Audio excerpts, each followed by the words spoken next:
Welcome to Comics Are Awesome, brought to you by Alter Ego Comics. My name is Mark, longtime comic book reader and retailer for 15 years, here to talk about the comics I liked most this week, the comics that are awesome. And my pick of the week is cover number 1 by Brian Michael Bendis and David Mack. Who is this for? If you love comics, if you love the medium of comics, going to comic conventions, supporting comic creators, then this book is for you. This is about a creator, and you get to see how tough it is to be a freelance artist or just to be an artist within the comic book industry. But something within our government realizes that comic book creators might just be the perfect spies. Why? Well, because they travel all over the world going to conventions. They're not going to be looked at twice, probably. So this down on his luck comic book creator gets approached by a member of the CIA and is possibly being recruited to be an agent. Now, I may have really enjoyed this because I'm watching The Americans. I'm only in the second season right now. I'm also reading The Hunt for Red October, so I'm all about spies at this point, specifically spies in the former Soviet Union. But I really liked cover. Bendis never disappoints with his writing, and this, as a creator on project, he's pouring his blood, sweat, and tears into this. David Mack's artwork, this man can do anything. When the book starts, I was a little unsure if I was going to dig it or not because the artwork was really not what I'd come to expect from David Mack. And what I realized as I went on is that it's kind of, the artwork starts out as kind of background noise, if you will, until we meet some of these characters, and then the artwork tightens up, and then we get splashes of watercolor here and there, and it is just really, I think it's really something special. I think cover is for anybody that loves comics, and I highly recommend that you pick it up. This was an amazing week for comics. I love weeks like this where there's just so much good stuff to choose from, and you don't have to kind of reach for, well, it was okay, I kind of liked it. I genuinely enjoyed every book that I'm talking about today, and hopefully you will too. Next up is Astonishing X-Men number 15, written by Matthew Rosenberg, artwork by Greg Land. Rosenberg's team here of Havoc, Warpath, Beast, Colossus, Dazzler, and possibly an undead Banshee is so much fun. Rosenberg is hitting all the right buttons for someone like me who grew up reading comics in the 80s. Havoc leading the X-Men in the late 80s was one of my favorite time periods. Chris Claremont was writing, Mark Silvestri was doing the art, and I really, really enjoy what Rosenberg is doing here with these characters. They're basically caught between a rock and a hard place. The Reavers are back, who also played a big part in that X-Men run that I just talked about in the late 80s. And they are attacking the X-Men, and then there is a government agency that's being supplied armor by the Reavers that's also going after the X-Men. So the dialogue is fantastic, the artwork is great. I should mention, I think I said Greg Land was the artist, but also he gets an assist this week by Neil Edwards. Really, really good stuff. This and X-Men Red are tied for my favorite X books right now. I hope that Astonishing sticks around after the Uncanny X-Men shows up in November, and I think it seems like all of the X-Color books are going to be absorbed into Uncanny X-Men. I hope Astonishing sticks around at least as long as Rosenberg is writing it. So, good stuff. Something kind of unique this week, we get the Silver Surfer Annual number 1. But Mark, you say there is no current Silver Surfer series. Well, why should that stop Marvel from publishing a Silver Surfer Annual?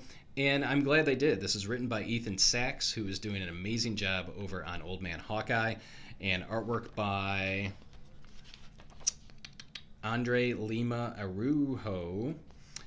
This is a great standalone classic Silver Surfer tale. This is the Silver Surfer when he's still a herald of Galactus. He is still seeking out worlds for his boss to devour, and you get to see what happens when the Surfer maybe makes a mistake on sending old Purple High Pants to devour a planet. The artwork in here is very Mobius-like. If you enjoyed Mobius's Silver Surfer from back in the early 80s, might have been late 70s, don't hold me to it, but there was, I believe, a Stan Lee Mobius Silver Surfer story done in the early 1980s, and this artwork is very reminiscent of that. The story in general is very much, in my opinion, a classic Silver Surfer tale, a lot different from what we saw most recently by Dan Slott. So If you've been jonesing for some classic Silver Surfer, pick up the annual. It's a done-in-one, one-shot, and I think you'll really enjoy it.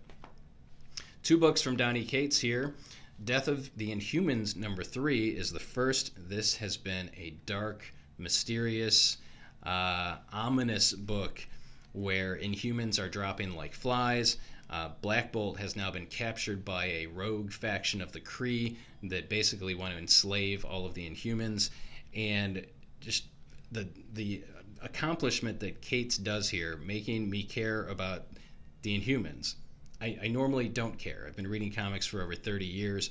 I've read lots of comics featuring the Inhumans, usually as supporting characters. And yeah, they're interesting, but they've never grabbed me emotionally. But this book is attempting to do that. Donny Cates does a great job with the characters. Ariel Olivetti does the artwork in here. And this is a 5-issue miniseries. Seek out the earlier issues if you can. This book, along with Cosmic Ghost Rider, which I'll get to in a second, have both been kind of slow burns. Kind of expected the first issues to take off a lot faster than they did, but I think word of mouth is spreading and people are coming back and checking them out later. If there's room in their budget on their weekly comic trip, or they happen to see it on the stands and they pick it up. I'm seeing that with Death of Inhumans. I'm also seeing that with Cosmic Ghost Rider. Issue 3 is out this week. Issue 1 did not sell nearly what I thought it would, so as a retailer I had to tighten up for issue number 2 and not order as many. Well, we sold out almost immediately of number 2. We've continued to sell copies of number 1, and now number 3 is out. But have no fear, there will be second and third printings of any issue that's sold out. Marvel realizes that this series is on fire. Cosmic Ghost Rider. This is for... I think it's for longtime Marvel fans. Now, some of my retail brothers and sisters feel like it would be a great first comic for someone to pick up. I say longtime Marvel fan because there are a ton of Marvel characters in here in different incarnations of the Guardians of the Galaxy, being led by Cable. And because of his time travel ability and dimension hopping ability, he keeps coming at the Cosmic Ghost Rider, who is Frank Castle, aka the Punisher, imbued with the power Cosmic as a Herald of Galactus, but also the Spirit of Vengeance as Cosmic Ghost Rider. All these different Marvel characters are trying to take out Ghost Rider because he has gone back in time and kidnapped baby Thanos to raise him as his own, to prevent him from becoming the big bad that we know and hate within the Marvel Universe, or grudgingly admire within the Marvel Universe. Cosmic Ghost Rider is so much fun. You need to seek it out. You need to read it. If not in single issues, pick it up and trade. Captain America 3 is out this week, and it seems like it's been a long time since issue 2 showed up, and it's probably just because I love it so much. Ta-Nehisi Coates is our writer. Leinil Francis Yu is the artist, doing what I think is the best work of his career, and we've got jaw-droppingly beautiful covers by Alex Ross. Steve Rogers is still suspect by many people within the United States, thanks to the events of Secret Empire. He's also being kind of kept on the outs by people within his own government who don't trust him at this point, and that puts him in a very difficult position. So he's having to circumvent his own government to stop a new faction of Hydra from gaining power, and we find out who's pulling the strings in this issue. We actually were introduced to that character in issue number 1. May have been the Free Comic Book Day issue. I'm not really sure. But it's a character that will be familiar to X-Men fans of days gone by. So I am just head over heels for this book, Captain America. Each issue has been outstanding. Highly recommend it. It's definitely not too late to get on board with Cap. Next up is a creator-owned title being published by Image Comics. This is written by Scotty Young. It's called Bully Wars. And you're going to pick this up because Scotty Young's name is on it as the writer, but after you read it, you're going to be blown away by the artwork by Aaron Conley.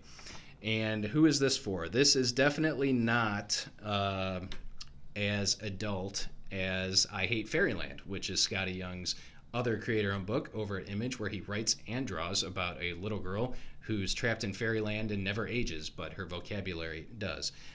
This is about moving from 8th grade to 9th grade and having to live as either one who is bullied or as a bully. So we've got a group of quote-unquote nerds who are moving from 8th grade to 9th grade, hoping that they will be spared bullying this year.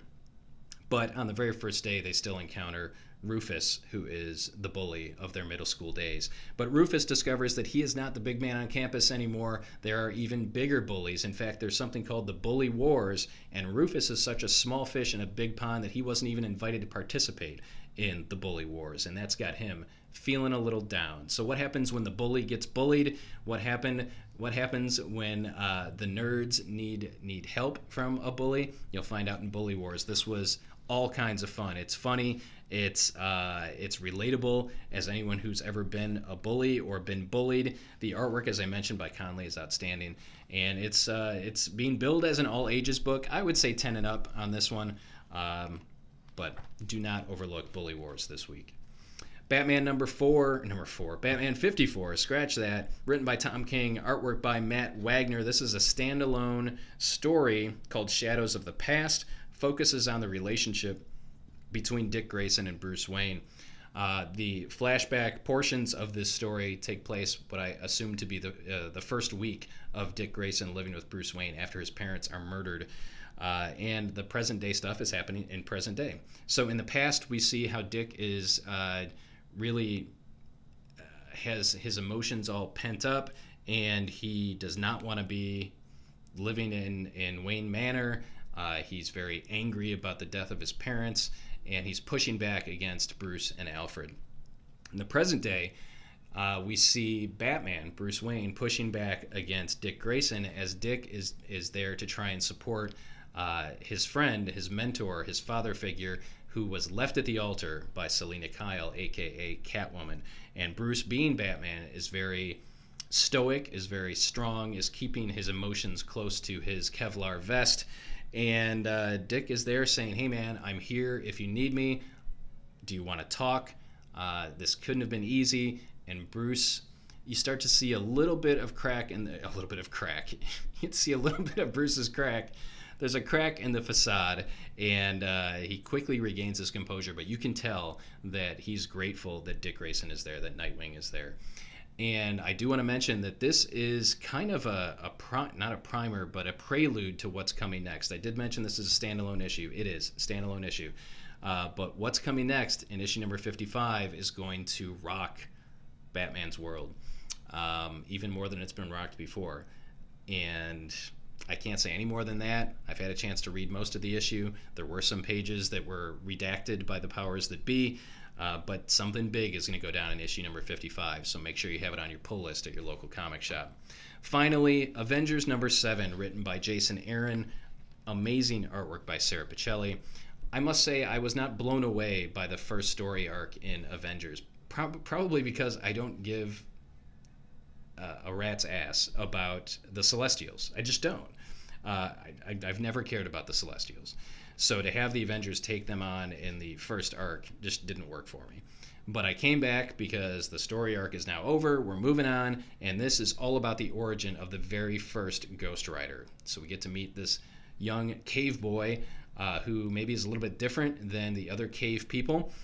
And he has a meeting with a couple different villains, which are kind of as old as time, and eventually is transformed into the first Ghost Rider. And instead of riding a flaming motorcycle like Johnny Blaze or Danny Ketch, or driving a souped-up muscle car like Robbie Reyes, he rides a woolly mammoth that's on fire.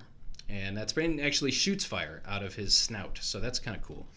The artwork, as I mentioned, is fantastic by Pichelli. I hope she stays on this for as long as humanly possible. This is filled with drama and action and an origin story for the very first Ghost Rider, and you don't want to miss out on it. Man, as I said, so many great books to choose from this week. Head on out to your local comic shop and show your support, number one, for comics, but also for your local comic shop. And if you enjoyed this week's episode, please like, comment, and share. Make sure that you subscribe so that you're kept in the loop when new episodes are added. And I appreciate you for watching.